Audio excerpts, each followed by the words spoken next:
Hello and welcome to On the Ledge, the podcast that puts the culture back into indoor horticulture. I'm your host Jane Perrone, and this week we will begin with a begonia. Yes, it's the long-awaited begonia episode. I'm joined by Steve Rosenbaum of Texas nursery Steve's Leaves to find out all about these wonderful foliage plants. And I'm answering a question about witches' fingers. Yes, the Sansevieria cylindrica. Many thanks to Shopper1961 and Nico the Foothill Guru, who both left reviews for On the Ledge on Apple Podcasts and said very nice things about me, which is always a lovely way to start the day. And I also want to send a shout out to Belsie, who is a new On the Ledge patron this week, and to Laura, who gave a one-off donation on co-fi.com. I don't mention this very often, but you can leave a one-off donation if you'd rather not donate monthly. You can do that via the website co-fi.com. Details in my show notes, as always.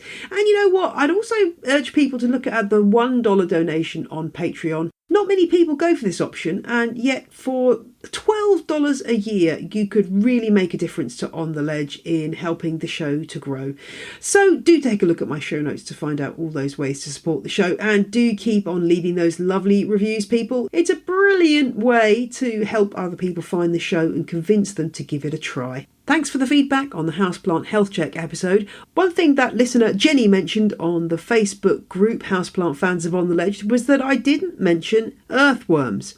And she was asking if anyone else was having problems with earthworms and wondering whether they do any harm to plants. Well, the good news, Jenny, is they're not going to harm your plants in the slightest. They don't eat fresh plant material. They'll only eat things that are already rotting. They will, of course, be making worm casts. A telltale sign that you have worms is if you get sort of little brown piles of dirt underneath the pot when you lift it up.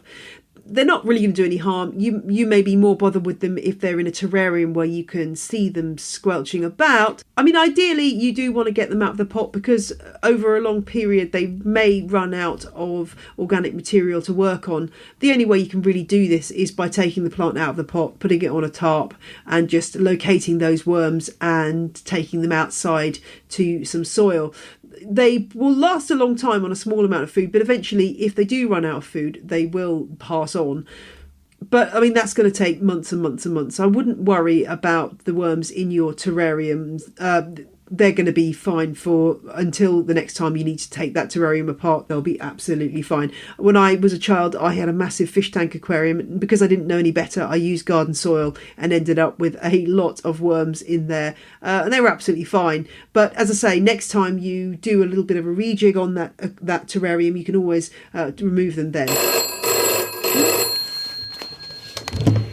Oh, hang on. Sorry, phone's ringing. Let me just get this.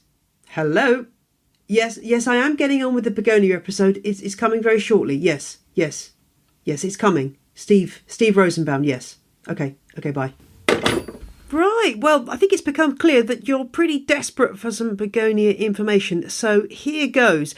As is often the case, Steve Rosenbaum and I had so much to talk about that I'm splitting this interview across 2 episodes. So coming up in this episode, we're discovering the different groups that begonias fall under. Yes, it's a very large genus, and getting some general care tips for those tricky rexes and other members of the begonia clan.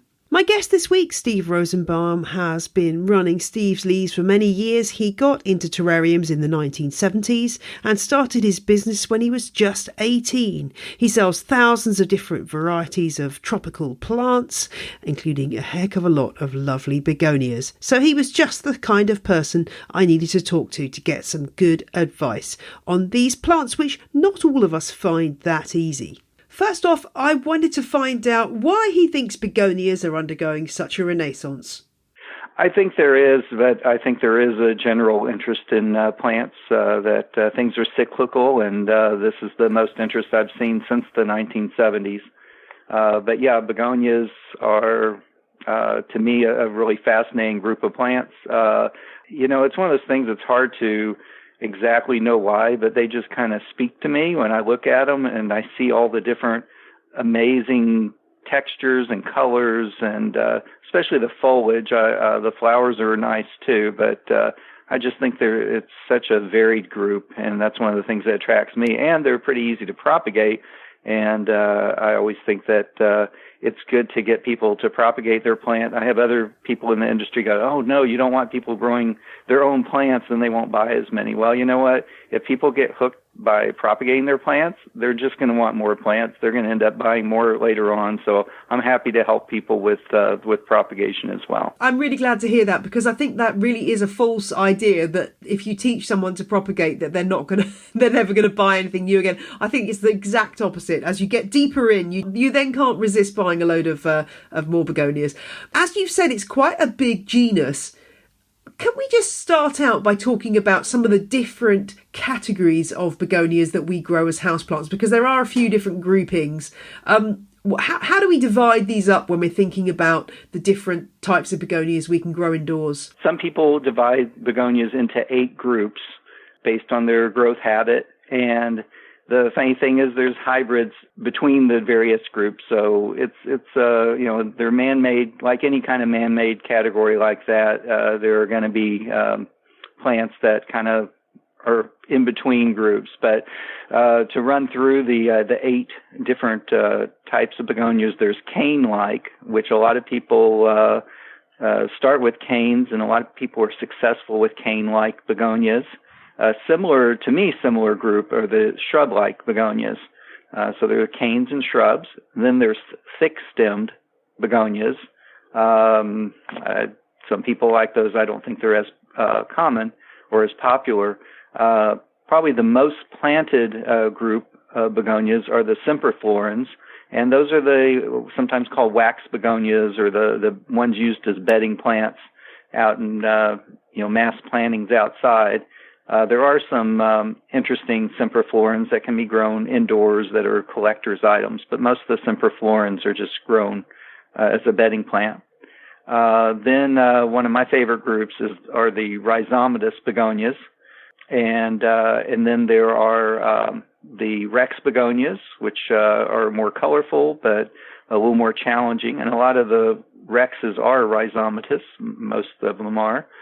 Then there's tuberous. So tuberous is probably the group I have the least experience with. And I know there are wonderful growers of tuberous begonias in the UK and other places in the world. But we're in Texas, and they just don't like the heat. So we steer clear of tuberous begonias. And then the final group are the trailing scandent begonias, which are the ones that make great hanging baskets. So there's plenty of choice for everybody when it comes to picking a begonia. I think, as you've said there, though, one of the groups there that is the trickiest are the Rex begonias, but they're also the ones that people tend to fall for because they're just so gorgeous looking. Mm-hmm. But if somebody was starting out with begonias as a houseplant, is there any sort of cast iron begonia that you could recommend that is the easiest for somebody who doesn't have much experience with this genus? Well, I think some of the cane-like and shrub-like begonias are much easier for people. The humidity requirements are a little lower. And then also some of the rhizomatous, there are some cultivars that have been out for, since the 1800s, and in species as well that were discovered back then, that are easy to grow. As far as to address what you're saying about the Rexes, usually on the Rexes, I find that people send us pictures all the time, and they have brown edges, and they're not giving them enough humidity. So humidity is the big problem with the Rexes. And, of course, you have to give them the proper lighting and watering as well. And what's the best way of delivering that humidity? Because one of the things that I'm sort of often arguing with people about is misting, whether people think that by misting a plant, a couple of times a week, that's making a difference to humidity. Does misting help Rex begonias, or are there better ways of increasing humidity around the plant? So this is not based on scientific experiments. My personal thought is misting doesn't do much for the plant, but I've known of people who really enjoy misting their plants. It's kind of an activity they do with their plants, so they like doing that. So to me, it's more something that the humans enjoy doing, but I don't think it's going to increase the humidity unless you're going to do it like every 10 minutes, 24 hours a day. It's it's just not going to, misting once or twice a day is not going to add that much humidity. Some people buy humidifiers. One of my favorites, if you have the location for it and you have one of the right size, are terrariums, because that raises humidity. Of course, greenhouses are a wonderful way to do it. A lot of the varieties, they say, can only be grown in a terrarium. We find we can grow in the lower humidity. The humidity in the greenhouses is higher than in the home, but it's lower than in a terrarium, and some of them will make the transition in the greenhouse. I mean, I suppose the other thing is maybe just putting them in rooms in the house where humidity is likely to be higher, the kitchen or the bathroom maybe, where there's a naturally higher level of humidity. Also, some people, their favorite way to do it, and this is also involves grouping them, is to take a tray of pebbles and add water. The important thing there is to not have the plants sitting in the water. They're sitting on top of the pebbles, and the water is only about halfway up. And as it evaporates off the pebbles, it releases humidity. And then if you group the plants, that helps quite a bit. To me, much more than misting. I also wonder whether when you are misting and putting moisture onto those leaves, whether that sometimes can have a detrimental effect in terms of if the plant's a little bit cold and it's wet, whether that's encouraging mildew and things like that to form as well. I don't know if that's a cause of powdery mildew or whether that's not related at all. But I know that's another problem that people have with Rexes is problems with mildew. I don't know if you can shed any light on that. Mm-hmm. Having free water, as they would call it, on the leaves can be detrimental. We start all of our plants under a mist system that keeps the foliage damp. And so it's not a death sentence, because if that was the case, every plant under a mist system would die. So you can get the leaves wet, but it is kind of a no-no for growing plants. You don't want that free moisture, on the leaf. You just want the humidity higher without having an actual wet leaf, if possible. So it can be a problem. Some people would argue it more than I would. I'm just going by my experience. If it's a mindfulness activity, misting, then it can be good, but I don't think it's necessarily going to be the ultimate answer for humidity issues. What else is going wrong with Begonia rexes then? Yeah, I was hoping we'd get back to that. I need to know. I need answers. I've killed quite a few of these plants over the years. I've currently got one that is doing okay, but sometimes it just seems inexplicable. Suddenly it'll drop all its leaves and I think, what's happened? Why am I in this situation yet again? Are there triggers for plants responding in that way, dropping all their leaves? Because that seems to be how mine end up going. So the rexes are hybrids, except the original rex, and there's not even agreement with scholars on which one's the actual original rex. But all the rexes came from that original plant crossing. At some point, it has that rex blood in its history, and so they do have a wide variety. So it depends on what they've been crossed with, I guess is where I'm going with that. So when I was a kid, when I was a teenager, I grew rexes, and in the heat in Texas, they would go dormant. And I thought, well, that's just what they do. And some people have them go dormant in cool weather, but I couldn't keep it cool enough, even though I had cooling in my greenhouse at the time when I was a teenager. But what I found eventually was it depended on what they were crossed with. And so if they were crossed with a tuberous or semi-tuberous somewhere along the line, then they are going to go dormant in the heat. We have a hybridization program. We strive to have begonias that do not go dormant and that will tolerate the heat. And it could be if in the wintertime they're going dormant, you may need to give them a little higher temperature. I prefer at the minimum low 60s Fahrenheit. I guess that would be about 17 degrees would be low 60s. And it's even better if you can do, about 20 degrees would be even better. Or upper 60s Fahrenheit. That's an interesting point that oftentimes I think, looking back, that my dead, in inverted commas, Rex was actually probably just dormant and I could have revived it.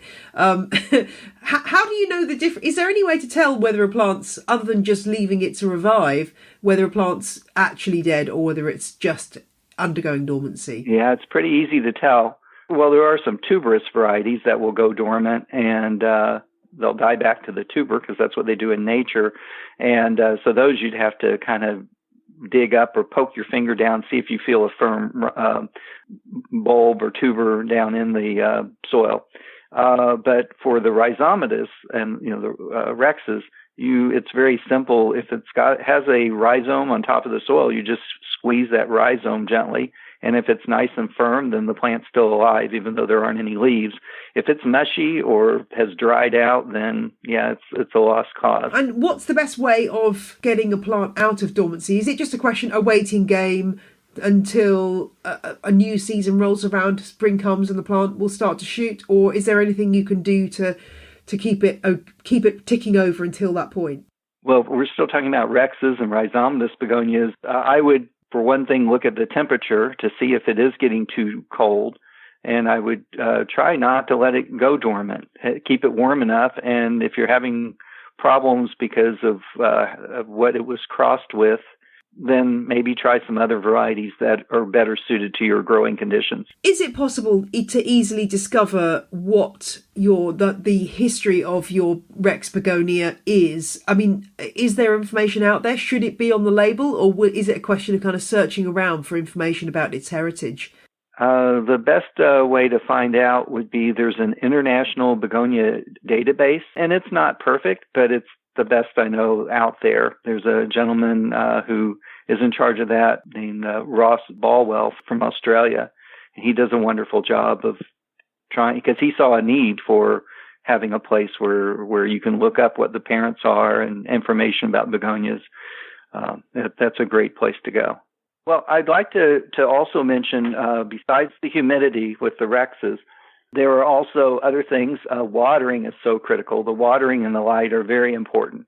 So some people tend to keep plants too wet. Some keep them too dry. I usually, from being busy, I tend to keep things too dry. But my employees in the greenhouse, they like to keep things a little too wet. So I'm always trying to get them to pull back on the watering.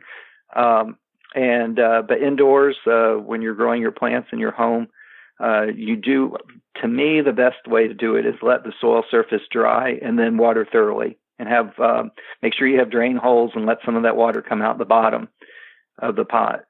And then that way, if you're letting the soil surface, say a half inch, 3/4 of an inch down dry, there are a couple of things. One is you'll have fewer fungus gnats because they require constantly moist soil to have fungus gnats and shore flies, little annoying pests that live in the top layer of the soil.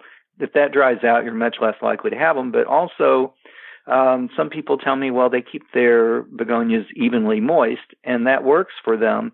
But to me, I've always said it's a slippery slope between constantly moist to thoroughly saturated and too wet. So I think it's best to let the soil surface dry, then water thoroughly. And that way you're not likely to let it get keep too wet or let it totally dry out. What about the type of water that you're using? I tend to be a bit of a stickler on this, and I tend to water almost all my houseplants with rainwater because I have a supply of it. But does it make a difference whether you're using water from the tap or rainwater or water from some other kind of source? It can definitely make a difference. We just use our local city water, and it works fine for us. There's nothing all that special about it, but it does the job. I know some people will collect rainwater, as you mentioned, and some will go as far as using reverse osmosis water and to water their plants if your water quality is bad enough. But rainwater is a good choice. But it's probably not the water. But if you have a known issue, you can always have your water tested as well. But if you have a known issue, then you may have to go another direction than just the water that comes out of the faucet. Let's just talk a little bit about light. I know you brought that up. I imagine that, begonias possibly fall into the very large category of houseplants that like that strange thing that is bright indirect light, as in no direct sun, but lots of light. Am I right there? Are there begonias that can survive in shadier spots or sunnier spots? I agree with what you just said about bright indirect light. Because it's such a broad group. Some of them can take quite bright light. Some of them can take full sun, especially some of the semperflorans are grown in full sun. But some of them will take full sun in some types of climates, but not where I'm at in Texas. They'll burn up if you put them in full sun in the summer.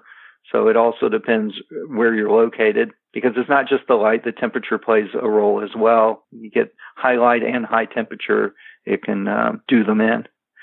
But yes, bright and direct, and it's kind of hard to quantify. I've heard people try. Some people measure it as a par light or foot candles, but most people don't have meters to check those things. Yeah, if you have some experience with plants, you'll know the plants kind of have built-in light meters in them. If the leaves scorch, then you have too much light on them. Kind of joking about this yesterday, talking about, when you see little trails of smoke coming off the leaf, you probably they're burning. But so they'll scorch in too much light, and if they're getting leggy, spindly indoors, to me, that's a built-in light meter.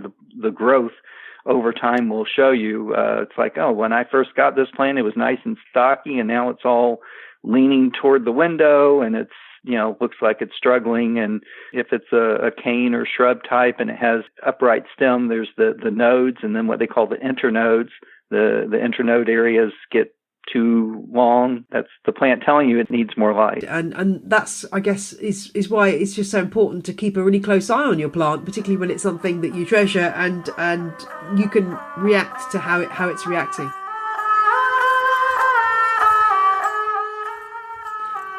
Thanks to Steve for joining me this week, and I'll be back with Steve next week for more Begonia chat, including answering some of the questions that listeners posed via the Facebook group. And now it's time for Question of the Week. This one came from Nikki, and she wants to know about Sansevieria cylindrica, the plant known as witch's fingers, aka African spear. She's noticed that when she's taking cuttings of this plant, the new pups grow out as flat plants. Are these then not natural? And she's wondering if there's some kind of plastic mould involved, like the fruit that they produce in Japan, those kind of square melons and all that kind of thing. Great question, Nikki, and I can understand why you're confused. So if you can't quite picture this plant, well, it's a succulent with dappled dark green and pale green leaves that are cylinder-shaped and pointed. So often, because those stems are quite flexible, you'll often find them being sold in a plaited form, or sometimes you'll find there's just a few of these spears sticking out of the pot. There's all kinds of different variations of how this plant is sold. But some people do get quite surprised when they see new leaves coming through and they don't look round. Instead, they are flat. And I do love the idea of lots of tube-shaped moulds of Sansevieria cylindrica growing in a nursery, but I'm pleased to say, Nikki, that actually this is a completely natural thing. So the leaves start off immature as flat. So if you do take a cutting, the leaves that come through will be flat. But gradually, by a form of magic, they gradually become cylindrical as the leaves mature. And if you check out the show notes, I'll link to some photos that show immature leaves and the process of how they get to their mature state. I mean, it's a very common thing for leaves to start out slightly differently than how they end up. It's, like a Monstera deliciosa. When the leaf first unfurls, it's almost like a butterfly coming out of the chrysalis. It takes a while for it to become fully coloured and to sort of fully pump up and take on its full size. And I guess it's a bit like that with the Sansevieria cylindrica leaves. They just take a while to take on their true form. And I guess the other question is, why are the leaves like this in the first place? Well, it's an adaptation that many succulents have to have fleshy leaves to cope with water shortages. I would guess that having a cylindrical leaf reduces the surface area quite considerably compared to a flat leaf, so the plant is losing less water transpiration. I would guess, and this is a complete guess, that means that they can cope with more drought than, say, flat leaf Sansevierias, but that's just a theory. I don't actually have any evidence of that. Bear in mind that certain cultivars of Sansevieria won't come true in terms of colour when you make leaf cuttings. They revert to their natural state. So if you've got something like one of my wishlist plants, which I don't yet own, I'm not bitter whatsoever is Bantel Sensation. So if you take leaf cuttings of that rather than divisions, you'll find that they don't look like the parent plant. So that is something to be aware of with these plants. I hope that has helped, Nikki, and if you've got a question for On The Ledge, you know what to do. Drop me a line at ontheledgepodcast@gmail.com and I shall endeavour to help. Photos are always really useful, as is tons of information about your plant and what's been happening to it.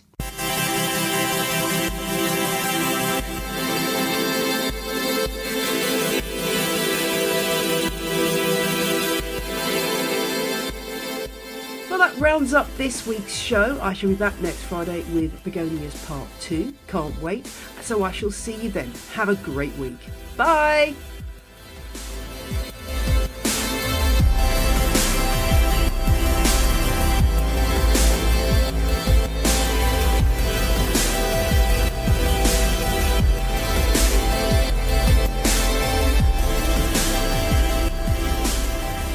The music you heard in this week's episode was Roll Jordan Roll by the Joy Drops, A Man Approaches with Bowed Sitar Rishikesh by Samuel Corwin, and Enthusiast by Tours. All these tracks are licensed under Creative Commons. Visit janeperrone.com for details.